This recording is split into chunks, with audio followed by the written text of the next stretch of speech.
Hi there, Year 6. I hope you had a fantastic half term and that you got some rest and that you managed to do a little bit of research to help you with this carry on writing for this unit today. So we are on day 6 of non-chronological reports. So before the holiday you had managed to get up to writing an introduction, and today and tomorrow we are going to focus on writing the main part of our chronological report, and tomorrow we're going to be looking at doing some work on the conclusion. So if you can, please can you get your things together that you need. So we need an exercise book or lined paper, a pen, a pencil, a ruler, chapter 6 to do of A Bridge on Fire, and a multiple choice to do for chapter 6 as well. And of course you need your literary talent. Okay, so welcome to Magnificent Monday. Today we're going to read the next chapter of our book, and it is getting very, very exciting today, and answering longer comprehension questions. In writing, we're going to continue writing our non-chronological report about World War II. But first, a little quote from Winston Churchill. As you know, I've been using Winston Churchill quotes every single lesson. He said a lot of wonderful things, and one of these things that I think is actually really, really interesting is this quote: "You will never reach your destination if you stop and throw stones at every dog that barks." Now, that can be taken quite literally, and when you take it literally, it does not make sense. But what he's trying to say is that if you are focusing on something and you keep stopping whenever someone tells you that you're doing the wrong thing, or that what you're doing is not correct and you have to change it and you have to do it a different way, and you keep wasting time on people that are trying to bring you down all the time, then you will never get to your destination. But if you keep focused on what you want to achieve, and as long as you know you're doing the right thing, then just keep going. There's going to be people that stop you along the way or try to stop you along the way, but you need to say, do you know what? I don't need you. I'm going to continue with my dream. Okay, so that's what that quote means. Okay, so let's start. So today is Monday the 1st of June. We are in a new month, and we are going to find evidence to support your answer when we do guided reading. So we're reading chapter 6. Like I told you, it is actually a very exciting chapter in this story, and I would like you to do the multiple choice to do, and then we'll move on to the open-ended questions. So pause the video here, write the date, write the LI, and go and do those two things, read the chapter and do the multiple choice, and I will see you back here in a second. Okay, so here are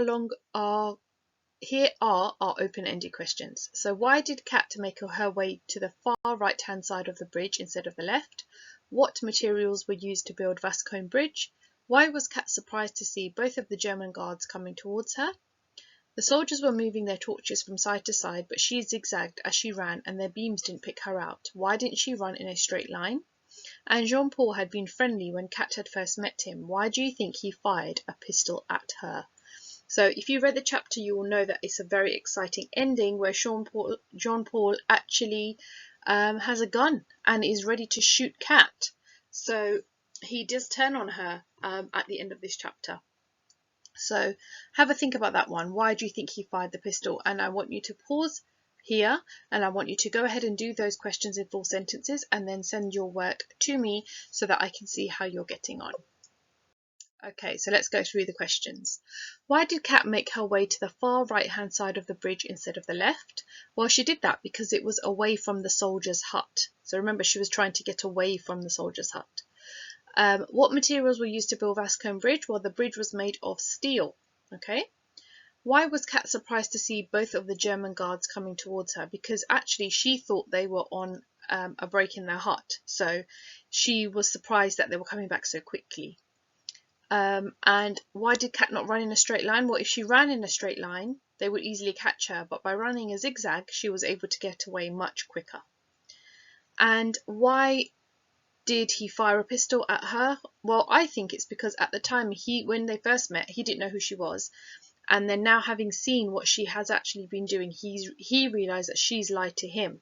So although she's probably feeling quite angry at his treachery and his betrayal, she also lied to him too. So that's why he's obviously feeling anger towards her too. Okay, so please can you tick, cross, correct, as necessary and send your work in to me so that I can see how you've got on. Okay, so we're going to continue writing a non-chronological report today. So please can you write the date and the LI for today? In yesterday, well, it wasn't yesterday, was it? Sorry, I wrote yesterday's lesson, but it was actually before half term. We learned how to create an engaging introduction for our non-chronological report, and a lot of you have written really, really good introductions, so well done. Today we're going to continue our writing using the notes we've made in our previous lessons. And before we begin, we're going to have another look at success criteria for a non-chronological report. So these are the things that you need to look for in your writing and that I will be looking for to see if you have achieved a non-chronological report. So does my first paragraph tell the reader something general to introduce the topic? So we've done an introduction and we've introduced our topic using a kind of summary. So I think that we've pretty much got straight away, that's fine. Do my paragraphs contain information about the same topic and are they in a logical order? So do you remember we talked about sectioning our plan? So every paragraph needs to have the same information in it before moving to another part. So when it says logical order, it means it needs to go into paragraphs. Have I included detail about special features or made comparisons? So have a think about that. Does presentation make the information easy to locate? Underline headings or subheadings, labels, capitals, bold print or text boxes. So you can use any of those things to really make your work more engaging. Have I used factual adjectives? Have I used precise and formal nouns? And have I used modal verbs? Remember, modal verbs are might, must, could, will, have. Not have, sorry. Will, would, could, should. Okay, all of those that suggest possibility. Have I used some conjunctions to explain points further? So a range of conjunctions. Have I used present tense and third person?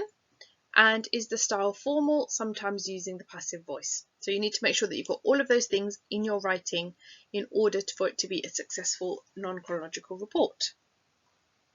I would suggest that you make notes of all of these success criteria, please, before moving on, just so that you have it in your book or in your piece of paper. So when you're writing, you can kind of keep checking to make sure you're achieving those things.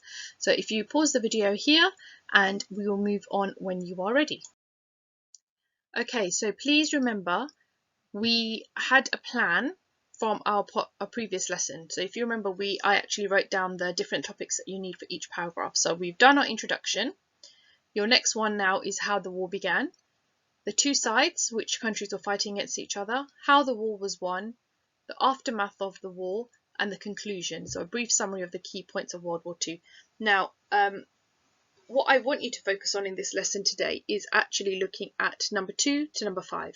Okay, so how the war began, the two sides, which countries were fighting against each other, how the war was won, and the aftermath of the war. So those are the things, that 4 paragraphs that I really want you to work on. Now, it shouldn't be too difficult because you should have done your research. And if you've done your research really well, then it will be quite easy to string together sentences and put it into a paragraph. Okay, so hopefully it should be okay. So if you want to write this plan out again, you can, just to remind you of the ordering of what needs to go where. So pause here if need be. Okay, last thing we are going to do is I'm going to show you a example first paragraph that I've written. Now, my one is quite short, okay, purely because I had some ideas and I didn't want to give it all away to you. I wanted to show you kind of the structure and the information that we need to include, but I didn't want to give it all to you. Remember, you're not copying, you are using your own research and knowledge to write this. Okay, so here is an example of what I have written. On the 30th of January 1933, Adolf Hitler became Chancellor of Germany and the Nazi Party were in control. Hitler was a dictator. This meant that he wanted to be fully in charge of his citizens, and it turns out the rest of the world too. In the years after, Hitler joined forces with Italy and Japan and began trying to invade and take over other countries. On September 1st, 1939, Germany invaded Poland. Poland was a friend of the UK and France, and as a result, Great Britain declared war on Germany on the 3rd of September 1939.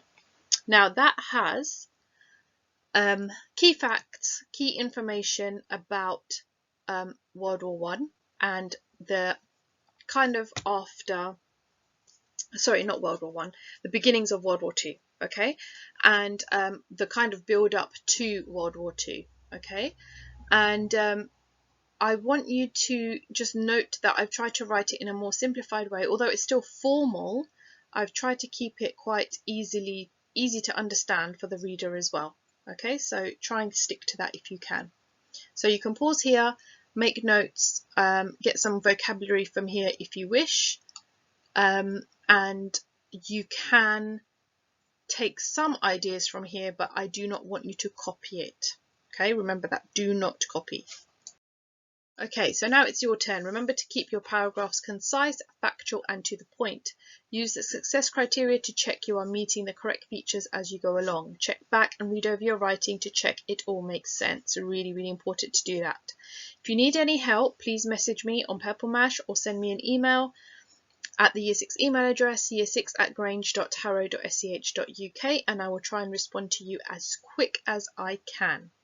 Okay, well done, and hopefully you are ready and set to get going with your writing, and I will speak to you tomorrow.